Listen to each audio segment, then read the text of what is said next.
We've made a lot of videos about the details of travel, the cabins, the dining, the logistics. Today's video is different.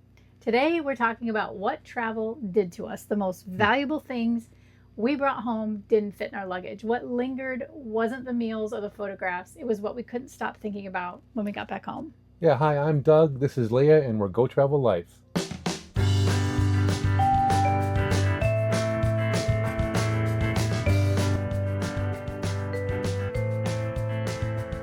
So first up, we want to be clear about what this video is and what it isn't.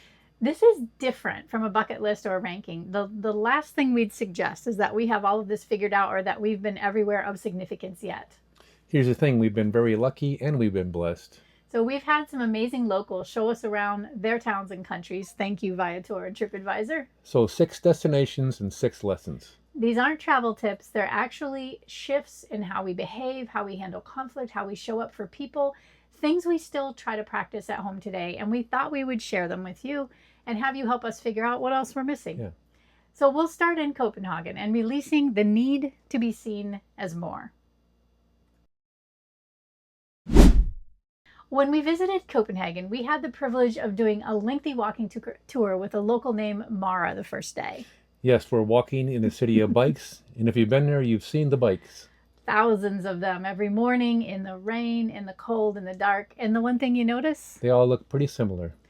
Not because the Danes can't afford better. Denmark is one of the wealthiest countries on earth, but Mara explained that they look the same because of Janteloven, the law of Jante. The unspoken Scandinavian social code that translates essentially to this: you are no better than anyone else. Yeah, so don't project wealth, don't brag, and don't be an elite. So Mara used the example of the CEO rides the same bicycle model in the same rain as a college student. Now we want to be careful here not to oversimplify because Janteloven is complicated. There are real critiques of it, and we're not experts. It can suppress individual achievement when taken too far, especially in a career setting. We acknowledge that, and we did discuss that with her. She acknowledged that there is a balance to be found. But it did make us think, that quiet anxiety of keeping up with the Joneses, the car, the neighborhood, the job title, the visible signal that you're doing well. After Copenhagen, that noise got quieter. We started making choices about what we valued based upon something simpler. As we moved towards retirement, we downsized, we simplified our lives. We talk about this often. Yeah, to be honest, it's kind of a relief to let go of our attachment to things and comparing ourselves to others. So let's move on to the respectful country of Japan.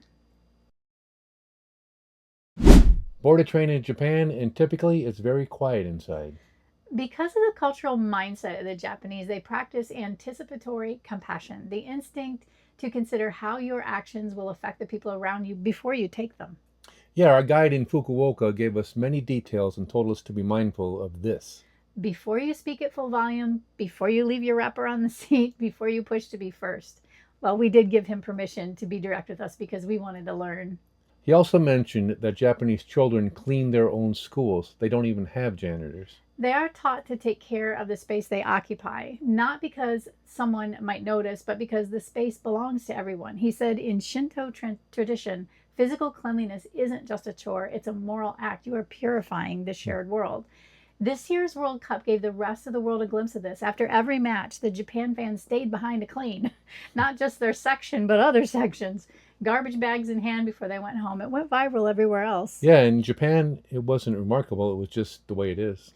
We came home from Japan quieter in restaurants and hotel lobbies. We weren't making a huge mess before, but we started picking up after ourselves in places we simply hadn't thought about before, or even picking up something someone else left behind. Yeah, the realization is hard to forget once it's in your awareness. So we're going to shift now from social equality to something a little more urgent, something the Dutch built their entire civilization around out of sheer survival necessity. So stay with us on this one. The Poldermodel may be the most useful lesson in the entire video.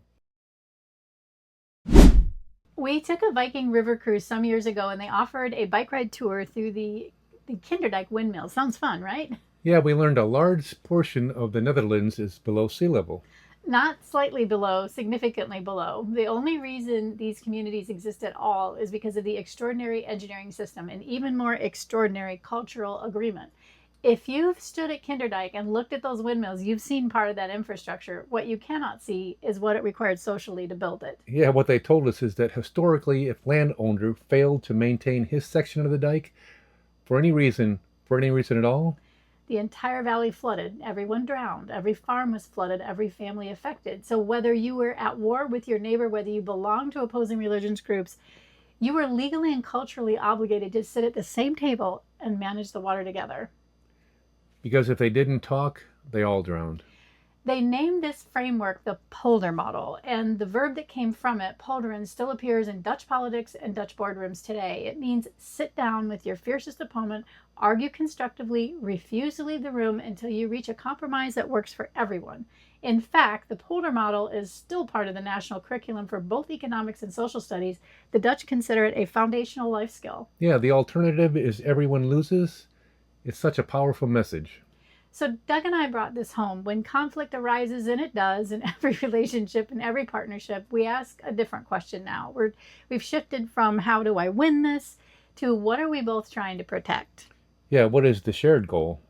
When you frame conflict as survival rather than victory, you stop digging your heels in to be right. Yeah, you stay at the table. The Dutch didn't figure this out because they're more enlightened than anyone else. They figured it out because they had no other option. And maybe that's exactly why it works. It definitely made an impression. We're about halfway through, and the next 3 stops go somewhere different, somewhere bigger. If this kind of travel resonates with you, the kind that goes below the surface, this is a good moment to subscribe if this is content you like. Yeah, the next chapter is the hardest one in this video, so please skip it if you have to. We don't include it to be dramatic. We visited a concentration camp in Poland with an excursion on Silver Sea. We're not going to describe in detail what we saw. If you've been to one, you know, and if you haven't, words don't do this justice. What we will tell you is this: the thing that stays with you is not the scale, it's the system. The systematic, calculated, bureaucratic removal of identity, the name replaced with a number, the clothing taken, the hair taken, step by step, a machine built for dehumanization first, and for some, death came after. This lesson lands differently from Japan, of course. It resists becoming a tidy daily habit. And unlike Copenhagen, it doesn't hand you a simpler life. The casual comment that treats a group of people as less than, the offhand language that reduces a human being to a category, the incremental drift towards othering that feels harmless until history shows you it isn't. Yeah, we brought home a heightened attention to that drift. A vigilant about where language begins to strip dignity from the individuals. A quiet, non-dramatic commitment to see the full humanity in every person in front of us. We came home understanding something we hadn't fully held before this. It requires attention. Daily, ordinary attention. Yeah, that's what Poland taught us. We want to move forward now. Because this video is ultimately about what travel gives us. And one of the most generous things it gave us came from Peru. It's called Ayni, and it may change how you think about the people close to you. Stand at the base of the Incan terraces and ask yourself, how did they build this? Not just the engineering, though the engineering is extraordinary, but the logistics. How do you build an empire across 2,500 miles of the most vertical terrain on the earth, lacking wheels, iron tools, or an easy way to communicate across distances? Yeah, we had extraordinary guides during our time in Peru. People who understood that the real story of the Inca wasn't just the stonework. It was what held the people together who built it. They introduced us to a word we hadn't heard before, Ayni, the word for sacred reciprocity. Yeah, today for you, tomorrow for me. In the rural communities in the Andes today, our guide explained that when someone needs to build a house, the community shows up to help with no payment, no contract. Because when your roof needs building, they will show up for you. The social fabric is woven entirely from mutual labor and mutual trust, but somewhere along the way, we got remarkably good at paying our way out of depending on people. Yeah, services, subscriptions, outsourcing connection entirely. Measuring exchange transactionally. What did I give? What did I get? Are we even? I experienced Ayni as a child. Our barn burnt down when I was 13. It was Christmas time, cold, snowing, and it was a total loss. We had animals with no shelter, winter setting in Michigan. Someone organized a barn raising. People came from miles around and with their tools, their time, their skills, and in 2 weekends we had a barn. I thought about this while we were in Peru learning about Ayni and realized we're not all that different. We came home from Peru and started paying more attention and showing up. Without keeping score, without measuring what we gave against what we received, just being the kind of people in someone's life that they can count on, because at some point, everyone needs somebody to help them. Interdependence is not a weakness. It's what holds communities together. The Inca demonstrated it for 1,000 years, and it still works. Our last stop on this journey is closer to home, Sedona, Arizona. We know geographically it's closer to home than anything else on this list, and culturally it's more familiar, but here's why it earns a place in this video. Every destination we've talked about today, Copenhagen, Japan, Netherlands, Poland, Peru, every single one required us to get quiet enough to actually receive the lesson, to slow down long enough to notice. Yeah, to ask the guides the right questions. Sedona's red rocks truly take your breath away the first time you see them. Our drive between Phoenix and Sedona never gets old. The Avapai Apache have treated these red rocks as sacred landscape for centuries. They see it as a living space that speaks if you're still enough to listen.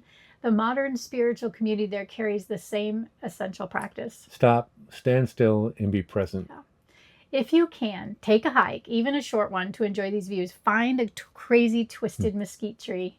They're really everywhere. Sit in the shade it's providing you and just be still. In the middle of a content-driven, screen-saturated, always-on life. That's a radical act. If Copenhagen taught us to let go of status, Japan taught us to move through the world with quiet consideration, the Netherlands taught us to stay at the table, Poland taught us to protect human dignity in small daily moments, and Peru taught us to show up for each other without keeping score. But Sedona taught us to stop long enough to actually live all of those things. We have been honestly fortunate to stand in these places. To be changed by them. And here's what we believe after all of it. For us, it didn't require visiting every country. It required paying attention in just one. We know we have so much more to see. Yeah, and sometimes we get way too focused on what's left. Yeah, but today we want to hear from you. Tell us the place that changed how you actually live, the most instructive one. The one that came home with you and stayed. Let us know. Details, not drama. Thanks for watching.